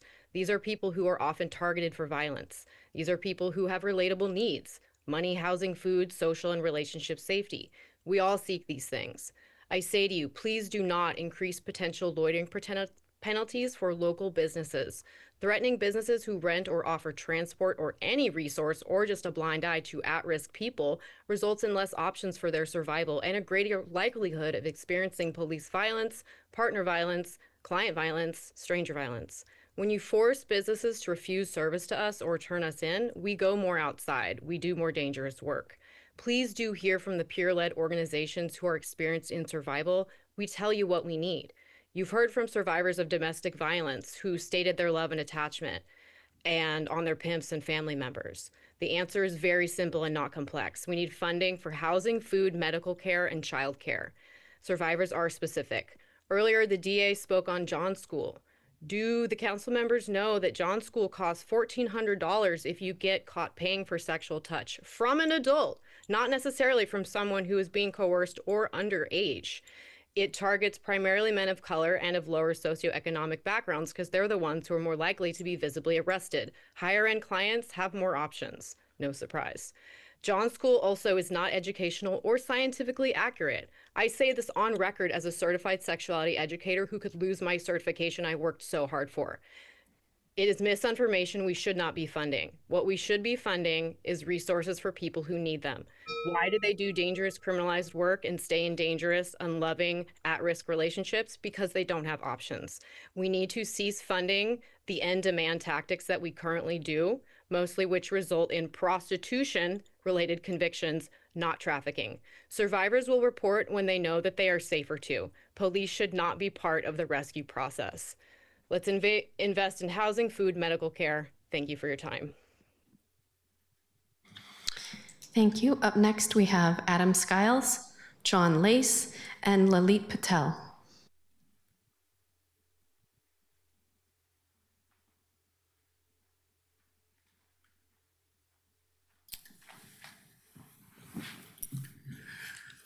Thank you. Good afternoon, Councilor. My name is Lalit Patel, but I go by Lucky. I actually manage the property on North Interstate Avenue. It's a hotel, and I'm here mainly because, and I'm glad I showed up.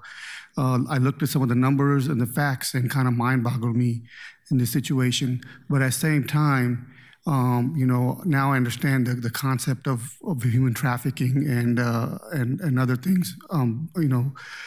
It's my main goal basically for our property is to obviously, the reason I'm here is to prevent and learn so we could prevent the situation from happening. As far as our property is concerned, for the last 10 years, majority of our clients are through nonprofit organizations such as TPI, Central City Concern, Multnomah County. 80% of our business is through that and supporting veterans or through Multnomah County Crisis Hotline. But at the same time, 10 years ago, we've been doing this with the nonprofit organization. But in the early 80s and late 80s and early 90s, we had all these issues going on. We've been there for 30 years, so we've seen a lot of things over there. And working with the Portland Police Department, we turned a lot of things around, at least on the interstate part of it. So overall, I'm glad to be here. And I understand the situation, and my goal is to basically learn and help prevent this situation, at least on our property. So that's the only thing I could say. And I'm glad that I showed up. And the numbers, the numbers that I saw, the facts that I saw, the stats are mind-boggling and disturbing to me. And anything that I could do to help would be my pleasure. Thank you very much. Thank you for being here. Thanks.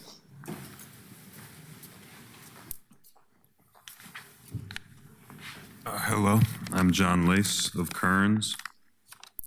I appreciate the time to talk to y'all, but honestly though, I feel like in some ways y'all are worried about property values and quality of life climbs more than you are with dealing with what everyone needs you to be working on, which is your first and only priority should be protecting the citizens of this city, including those we have offered sanctuary to, the people, not the property. The challenge of your tenure is clear in this. This is what y'all should be cracking down on, not motels. The real nuisance property is out there in South Waterfront. They act lawlessly, gassing us, shooting us, hunting us. And all this time, we've been keeping it cute for y'all because that's what you urged us to do, keep it peaceful. So I don't feel like now is not the time to be worrying about property values or the emotional stability of rich folks and corporate interests when we have whole ass families with kids getting snatched up on the way to the hospital, shooting our people. Yellow badges come and arrest us for being outraged about it. If you worry about public support for law enforcement and our faith of y'all's abilities to keep us safe, that's a battle you already lost. You aren't safe. Y'all capitulate with these Nazis, and your moderate conservatives on this council do it with gusto. Can't help but praise cops when they arrest and assault our bravest children. You know, deportations have slowed, and we trust you to keep this way if we keep it cute, allow you to arrest and brutalize us. But this peace you think you got doesn't exist. Not if you don't keep up your end of the bargain and protect minorities in this town, and all deportations from the Portland Metro, because we will protect them. Don't doubt that for a second, how serious I am. Those brave cats, activists down there, have been giving up their freedom, health, and resources to push these Nazis back. Same deal in Minneapolis. The inevitability of moderate leadership's capitulation to Trump's forces is maddening, because complete capitulation to these Nazis ain't working. For a time it abated it, but we need to secure our city, and you making up a narrative to make your donors and badges feel good, it ain't helping. Anyway, it'd be easy to do. You can see it in their eyes, they're fucking cowards. So that's what I recommend. You should revoke the permit for them to operate out of Macadam Avenue there in South Waterfront. I suppose I can finish my comments. I just find myself getting a little frustrated. But anyway, it is cowardice. And I think the Progressive Council is fighting a good fight, but I see y'all spinning up narratives about the cops solving this. And there's nothing further from the truth. They've been rounding us up. They've been busting our heads, throwing veterans against the pavement and shit. Arresting old people, gassing folks, shooting folks. We're keeping it peaceful, man. We're not allowed to do anything except be assaulted. So I guess I ask you that. And I see like Novick and Zimmerman. I wonder if you guys just think that's good. How much you truly do embrace ICE's campaign against our people. And I just would recommend against that tact of supporting those who wish to ethnically cleanse us. Yeah, bye. Next, we have Ronak Patel, Dahlia Hansen, and Al Patel.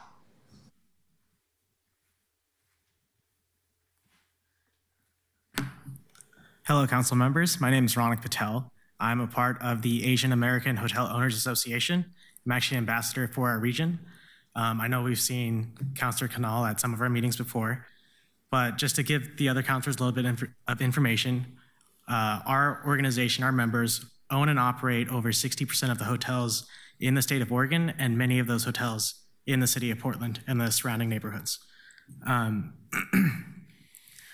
As Lily was saying earlier, many of our hotels do support our local communities, churches, Council for the Homeless, Multnomah County, hospitals. They are sending people to our hotels so at least they have a place to stay and they're not stuck outside in temperatures like now where it's freezing and cold. And, you know, we've seen instances where people have passed away from being unhoused, right? So we want to continue supporting the city, continue supporting all these organizations in the city and house them at our hotels.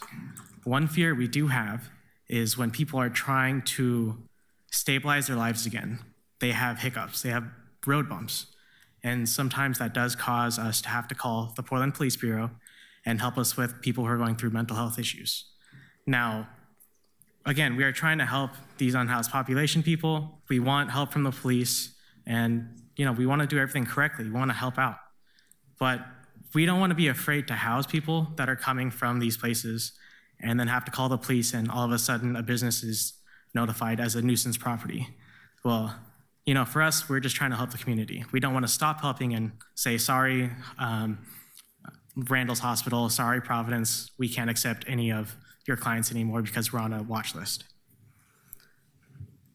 If this ordinance passes as written, it will displace people who are already on thin margins, barely able to afford a room night, barely able to even afford food. A lot of guests that I have seen, they have to choose between sleeping indoors or being able to go to McDonald's and, you know, buy something off the value menu. That's how big of a difference money makes in people's lives and how they're able to just live. So I would strongly urge the committee to pause before voting and engage us hotel owners and talk to us, and we can communicate with each other and figure out a proper manner on how to address the concerns of the entire community, the That's everyone that's been here that we've heard from. We want to actively work and communicate with everyone so that we can create a proper solution instead of just attacking businesses, because that's where crimes or things happen. We don't want them to happen at our businesses ourselves. We want to be safe. We want to have people stay with us in a nice, clean, comfortable room, and they go on about their day. We don't want to deal with legal troubles. We don't want to deal with gun violence. We don't want to deal with any of these issues. But the reality is we have to. So I strongly urge you to, let's create a collaborative approach. Thank you. Thank you. Dahlia, you can unmute and begin your testimony. Hi, good afternoon. Thank you for taking the time to listen to me. I am Dahlia Hansen, and I am a sex worker. I want to raise some serious concerns about the proposed amendment. To me, it mirrors legislation that passed in Seattle. It's called SOAP and SODA zones, stay out of areas of prostitution and stay out of areas of drugs. The outcomes there were pretty clear. It curbed access to social services. It moved drug and prostitution zones just blocks away. It made people that live and work in these designated zones feel profiled. And it gave police power to stop and search people based on their status. I obviously share the concern about human trafficking, but I don't believe this amendment does anything meaningful to address that. Yeah, I just think it's going to increase profiling and harassment. It's proven to disrupt outreach efforts, and I would urge you to oppose it. Sorry, I don't have more prepared. Everybody had so much to say. Thank you. Thanks for being here with us today. Thank you. I'm going to do one final call for Adam and one final call for Al. With that, public testimony is completed. All right, thank you. I want to just note that it's 4:19 right now. We are scheduled to go till 4:30, so I'd like to ask as we get counselors into the queue that we try to maybe feel free to be brief the first time, and if there's time, either now or if we're continuing this later, to get back in the queue again. We'll open this up for discussion. If anyone would like to get in the queue, please feel free to do so.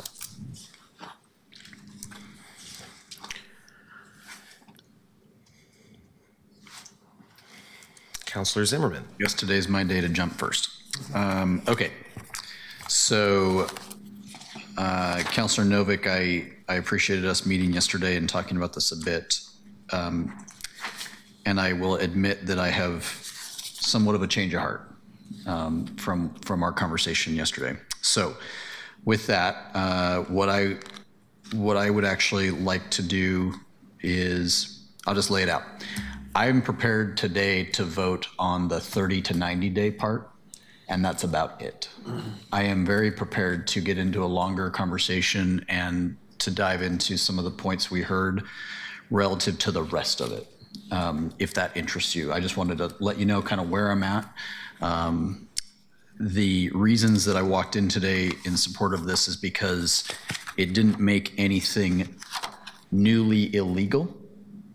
It allowed for, I'm going to use the word aggregation of smaller nuisance things, which is something I care a lot about. But I would appreciate the ability to do a couple more steps of due diligence before I bite off the whole chunk here. I hear very clearly what Councilor Avalos said, similar to some of the things I think I shared with you as well, and to some of the folks who testified. So I just want to be transparent for where I'm at, Councilor, and I'll leave it at that. Thank you, Councilor Zimmerman. We'll go to Councilor Murillo next.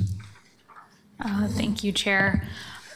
I think I just have a few more questions around, I know we were going to get back to some of the outreach that was done with businesses and with sex workers and other folks that would be directly impacted by this policy, which I think are a completely different category of people than people who are being trafficked. So I'd like to learn a little bit more about that. I will say too, I am struggling to wrap my head around the idea that this will not create any additional costs, because if we lower the threshold, that means that there will inherently be more cases. And if we increase the fines, that raises the stakes, which means there are going to be more legal proceedings and people are going to push more. Officers theoretically would be spending more time pursuing things, documenting instances. So if enforcement expands so that this is actually useful, then staff would need more training to make sure they're not targeting people we don't intend for them to target. Data tracking, all of that, I think would have increased costs. So I would like to hear finer details on the outreach that was done, or maybe if we are pausing here today, the collaboration and outreach that will be done from some of the community folks that it sounds like felt a little bit left out of the conversation. Thank you, Councilor Murillo.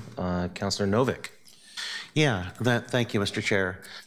So I never intended to call for a vote on this today. I heard loud and clear what Councilor Zimmerman said a couple of meetings ago about how we should think of these committee meetings as not places where we rush something through in the first discussion, that we start the discussion and then we have further discussions. In terms of outreach, I mean, obviously, you know that we have talked to some victim and survivor advocates. They were here today. If there's other victims, survivors, and sex worker groups that we should talk to, I'm very happy to do that. Mr. Patel, I'm happy to talk to him and the other members of his organization. I have not done that. I mean, you did hear, I think from Robin, that there's been lots of outreach over the years to a lot of hotels that have been of concern, but that doesn't mean that we can't do some more outreach.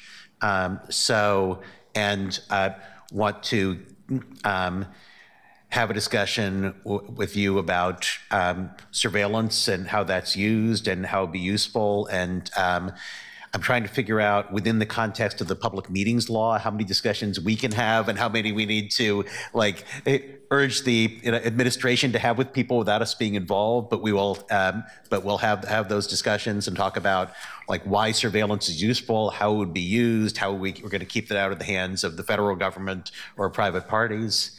I look forward to continuing this discussion over the next few weeks. And that's what committees are for. And we'll try to navigate expanding the discussion without violating the public meetings law. One thing I wanted to mention is that in terms of the added nuisance crimes, one of them is, Spencer mentioned, loitering to solicit prostitution, and that includes the customers, not the sex workers. So that's an example of something that's directed towards the customers, not towards the sex workers, that wasn't previously listed as a nuisance activity and now is. So I wanted to call that out. Thank you, Councilor Novick. I am next in the queue. So I just wanted to highlight, there's a few pieces of written testimony that I think are relevant. I do want to thank everyone who submits written testimony. I do read it. I particularly wanted to highlight a few just because I think as we talk about engagement on this, there's a few that I thought were particularly relevant. And I'll note before I go into this that Councilor Zimmerman and I definitely agree on the need to and I know you do too, Councilor Novick, not force through votes and to actually engage in this, but also that we need to build sort of the metaphorical table. And I just want to start by saying I want to continue to have the people that are already at the table continue to be added, even if we add more people to it. And I just want to get that out. I particularly appreciated the testimony written in from Tharan Patel, who is the Northwest Regional Director of the Asian American Hotel Owners Association, who noted, and I want to highlight that when you testify and you can put that you support, oppose, support with changes, or leave it blank. And this was marked as support with changes. Plenty of the folks who are part of this industry did testify as well in a oppositional way, but asking for pausing before voting and engaging directly with the Asian American hotel owner community, asking for meaningful dialogue and collaboration to develop a joint solution that addresses public safety concern without punishing responsible operators or displacing vulnerable people. And one of our testifiers who is here mentioned that I've come to that convention a couple times now, and I was surprised the first time at how much time was spent on human trafficking at that first convention, is the regional one. I was not surprised the second time because of how much conversation there was leading into that. I'll also note that there are some logistical factors associated with being a small business owner, especially for many of these folks who actually live or effectively live at their hotels, in coming out and being at trainings and things that we have to navigate together as a group of people who are committed to trying to fix this problem. So I appreciate that, and I'd like to take the opportunity to help be a part of convening that with you and getting you in front of folks who might have thoughts to add. I'll leave it there for now. Councilor Zimmerman, you're back in the queue. Thank you to both the chairs. Councilor Novick, I appreciate how you're setting that up. And so I am welcoming that conversation. I think also I've got some conversations I'd like to have with our police unit and with the DA, just in terms of impact and how these might be used. I guess the reason I really wanted to put myself in for some last words before we close out, we started today with a pretty heavy presentation on some of the most disturbing facts of society. And we started today with a lot of information that is really terrible about child victims in particular in our community. And so I am not sensing from anybody on the dais by, looking for yes with changes, as Councilor Canal said, or Councilor Novick mentioned of let's work on the issues. I'm not sensing from anybody of ignoring that presentation or not wanting to take it in full weight of what it was. And so I appreciate that. I also know enough that to Councilor Dunphy's point earlier, to others' point, that this is an area of our civil law where we can have third order unintended consequences. And I want to be very deliberate that if I'm going to make an impact as a voting member, that I intended that impact. And so I think we can both acknowledge the weight and the realness and the importance of today's presentation and take time to do the ordinance that Councilor Novick brought forward in a way that can acknowledge some of the facts that were brought up today and can ensure that we are protecting people who are victimized and trafficked in this community. And for the neighborhoods who, I am thinking a lot also that it is okay for us to admit that there are neighborhoods who are dealing with an issue of great nuisance. Nuisance seems like not a big enough word on this topic, but it is the word that the English dictionary has given me. I'm speaking slowly just because to leave today without an action after a presentation like that is not a small decision. And I see you, I hear you. We're going to talk some more. I think that Councilor Novick, you've set us up to have multiple conversations on this dais so we can send what I really hope is not something that gets amended at full council, something that has been really baked the right way here for each of our districts, which Barber Boulevard has so many similarities to what 82nd has and some differences. And so I welcome the process that you are setting up, and to everybody who gave your time today and worked with Councilor Novick and shared what your organizations are doing in this. I appreciate it because the City Council actually has not dived into this topic the way that previous councils and the County Commission have. So thank you. Thank you. And I'm going to make a final comment and then hand the gavel back to Councilor Novick to close it out.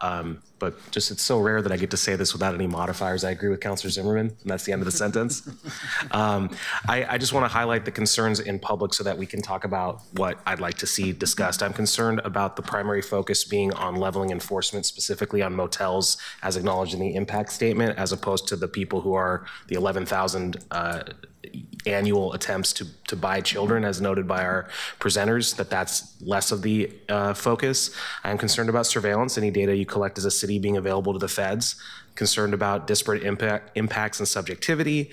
I mentioned my concerns about engagement. I do want to say that I support lots of the parts of the abatement section. I like the idea of including those things together, especially the things that already exist. I think it's where some of the new things are coming up. And I also think I agree on the 30 and 90 days piece, as Councilor Zimmerman noted as well. I think where I'm struggling with is this sort of, you're responsible for what happens within 199 feet of you. And I know this is a tension we've navigated before around the Central Library. Recently around who's responsible for what happens on the sidewalk right outside it. And I want to make sure that we're treating different types of entities equally, because in St. John's, for example, we have some of the same concerns around day centers that we're hearing here in terms of things happening within 200 feet. So just flagging that for the future. And I'll say that in D2 we have Interstate, which is similar but also different. And I'm excited to have one of our folks who has a business on Interstate here and talking more to people on Barber and Interstate as well as 82nd also. So with that, I'll pass the gavel back over to Councilor Novick. Thank you. Thank you. Thanks very much to everybody who's been here today. I'll be following up with several of you over the next couple of weeks. Our next meeting is Tuesday, February 10th, and this meeting of the Committee on Community and Public Safety is adjourned.